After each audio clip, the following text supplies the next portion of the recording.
Hi guys, it's Debbie. Time flies and we're already halfway into the year. And although there is still a long way to my end of year best and worst films of the year videos, I've already got quite a lot under my belt and I would like to talk with you about some of the best and worst films I've been watching and everything that's been going on. Now obviously the best films of the year usually tend to be released in the second half during awards season, when movies are trying to get the best coverage possible for the Oscars. We still have plenty of time before movies like Dune 3, Werewolf and Digger hit theatres. The closest next big play is probably The Odyssey, although remember, bigger movie doesn't necessarily mean better. I've been quite on top of things covering the biggest releases. I think at the moment the biggest movies I haven't watched yet are Michael, Sheep Detectives, and then various films I probably wouldn't watch anyway, like Mandalorian and Grogu, Scream 7, the Peaky Blinders movie. And before getting into the absolute best and worst films I've watched, I wanted to cover quickly some of these in-between movies, the ones that weren't masterpieces but at the same time turned out to be better than expected. First of all, I have to mention How to Make a Killing, starring Glenn Powell as the last person down a long chain of inheritance to a massive fortune,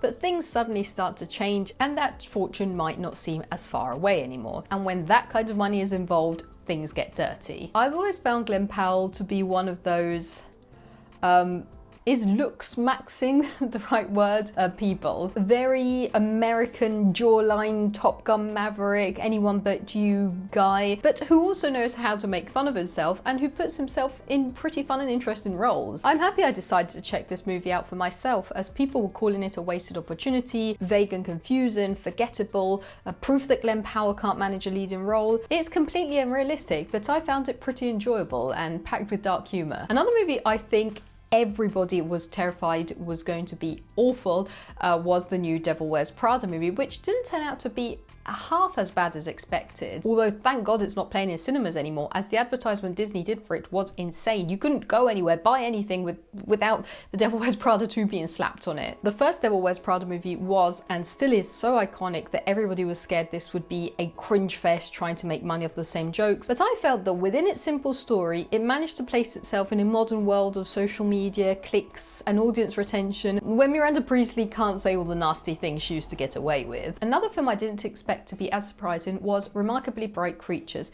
given that I didn't read the original book and it is a Netflix movie with a CGI talking octopus. So you can see how this could have gone catastrophically wrong. Instead, like many people, I enjoyed the bond the movie creates between its two main characters, an aspiring musician and a cleaning lady who meet through working at an aquarium and discover they can help one another, as life's problems after all are the same at whatever age you encounter them. Okay, now moving on to the really good movies. I think we can all agree that one of the best movies of the first half of 2026 is Project Hail Mary. I haven't heard one single person say this film is boring, that it was poorly done. Main criticism I've heard about it mostly relates to people who are comparing it to the source material or pointing out that the science in the movie isn't accurate, but that always happens in films. Neil deGrasse Tyson even managed to find quite a few scientific errors in masterpieces like Interstellar. Project Hail Mary stars Ryan Gosling as a man who wakes up stranded far away in space on a mission to figure out how to save our whole planet from dying because of an infection affecting the sun. And if that wasn't a tough enough premise already, once he's up there things get even more complicated, including him meeting another form of life. I think Project Hail Mary was so successful and appealed to such a wide audience because it covers everything you want from this kind of film. The high stakes scientific premise, the unlikely hero meeting somebody or something else out there, a lot of crying, as well as some of the most beautiful visuals I've seen recently in cinemas. I'm so happy I listened to people saying you should watch this in cinemas. I'm so jealous of people who got to see an IMAX. I've never been to an IMAX cinema. Hopefully 2026 will be the year in which I get to. We're already trying to organise for Godzilla Minus One and The Odyssey, so that's already 2 and I can't wait. Even though it's going to be a long drive from here, it's going to be so exciting. Another movie I personally enjoyed in 2026 was 28 Years Later, The Bone Temple. Now I know many people were disappointed with this film, as they say it shifts way too much from the rest of the saga. For context, the 28 days, weeks, years later saga focuses on a dystopian world in which people try to survive from violent, nearly zombie-like infected. Now, I enjoyed all of the movies, but after 4 movies of just being stuck in England, running away from these infected over and over again, it would have become repetitive if we just replicated the same story once again. The expansion of the universe had already started at the end of 28 Years Later and then progressed in the Bone Temple with the introduction of characters such as Jimmy Crystal and his deranged gang of survivors. So the movie doesn't cut out the infected, we have plenty of those crazy naked guys, but it also focuses a lot on humanity, how in these circumstances some people lean into compassion while others embrace madness. A division which honestly wouldn't be too hard to imagine in real circumstances. I personally like the visuals, the character of Jimmy Crystal, of course Dr. Kelson and his approach to alpha-infected Samson, who already feels like a horror icon, as well as the cinematography and music. Still for horror, I watched Obsession, but I found out that technically it would be a 2025 movie, and then I watched Backrooms, which I really enjoyed.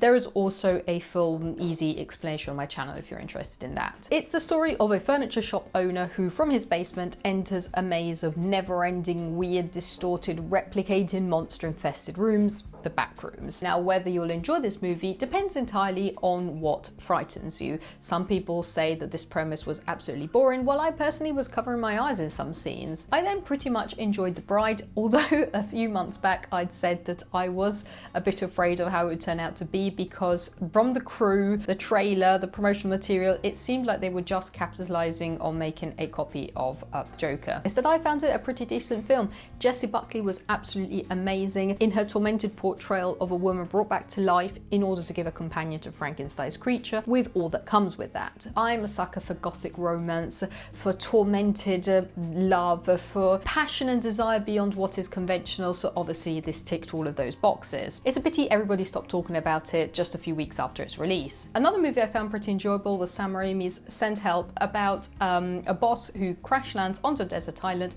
alongside one of his employees who he would always bully back in the office, until realizing that in another environment all this fake work reality crumbles to pieces. In addition to being an interesting take on the crazy importance people give to their work personality, it really gets funny and down to earth with how these people physically need to survive on a desert island. None of those perfectly curled hair and dumb makeup situations you get in other survival movies. I'm also still ruminating over Is God Is. I watched it pretty recently and I'm still trying to figure out whether I enjoyed it as much as other people are saying, or whether it was just an okay movie. For sure I can't say it's a bad film. It's the story of two twins who set off on a quest to find the person responsible for the house fire which left them badly scarred as girls and affected the rest of their lives. It's a pretty dynamic story which keeps you on edge while the dialogue is very poetic. Then I personally liked the drama. There it is. I'm a big fan of director Christopher Borgli's work. I enjoyed A Dream Scenario and especially Sick of Myself. And because the lives of the characters in his films are always a mess, I didn't expect anything less from the drama, and it definitely delivered. Robert Pattinson and Zendaya portray a couple who, just before getting married, decide to reveal to one another the worst thing they've ever done. And this completely breaks them down. Not only is the reveal shocking, but it opens up a lot of other issues that probably would have taken much longer to come out. And it's a pretty realistic reaction to that kind of situation. Now, moving over to my complaints. The first film, which I found pretty disappointing, and it seems like the general consensus is the same, was Steven Spielberg's Disclosure Day. Given that it's a Steven Spielberg movie, and given that it's returning to the alien genre he loves so much, and given that the promotional material insisted so much on these deeper concepts about our faith being put to the test, humanity confronting the unknown, I didn't expect to then see a bog standard action sci-fi movie with some generally bad CGI and pretty big plot holes. But for bad movies, I don't think anything can top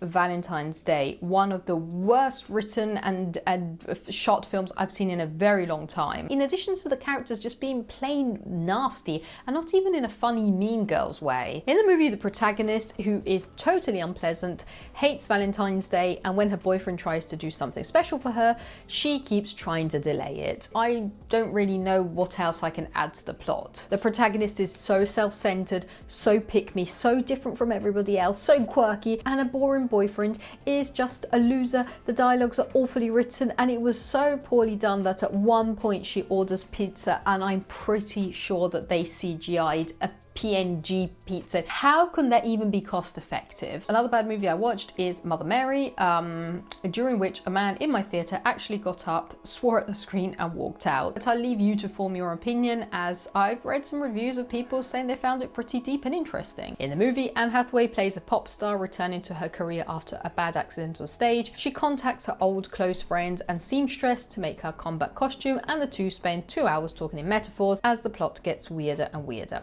I'll leave you to watch it. Another bad movie I watched was Forbidden Fruits, and the viewing experience was like trying to talk to a moody teenager when she's in full TikTok mood, with all the quirky one-liners and a bit of a bully attitude. The movie is about a group of friends who let a co-worker join in their little coven situation, and she uncovers what these girls are actually up to. There is not one single original idea in this movie. It's literally just a mix of Mean Girls, The Craft, The Devil Wears Prada, Jawbreaker, and a dozen other things. Unfortunately, even The Rip wasn't particularly good. The whole marketing for this film revolved entirely around the Ben Affleck, Matt Damon duo. Not only are they very good friends, but over the years they've even done some pretty good movies. I mean, they literally wrote Good Will Hunting and won an Oscar for it when they were like 25. I've always said that out of the two Affleck brothers, Ben isn't terrible, but he's always been better behind the camera than in front of it. He's directed Gone Baby Gone, The Town, Argo, Air. Anyway, although they just star in The Rip, but the whole marketing obviously revolved around their relationship. But the film ultimately isn't much more than just a standard crime action movie, even if it has an interesting premise of a bust that spirals out of control when police find millions in cash and their own morals are put to the test. And last but not least, I'm a bit torn on Wuthering Heights. On the one hand, I can see where people are coming from when they say there is a lack of chemistry, of revenge, of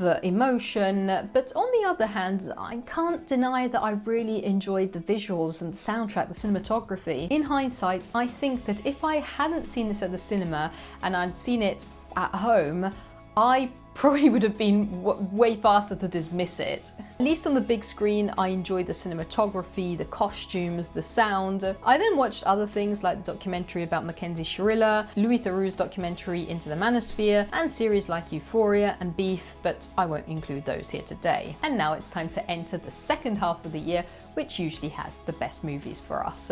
But for now, I would love to hear what you've been watching, what you loved, what you hated. Let me know everything with a comment down below. I hope you enjoyed this video. If you did, make sure to subscribe, and I'll see you in the next one. Bye.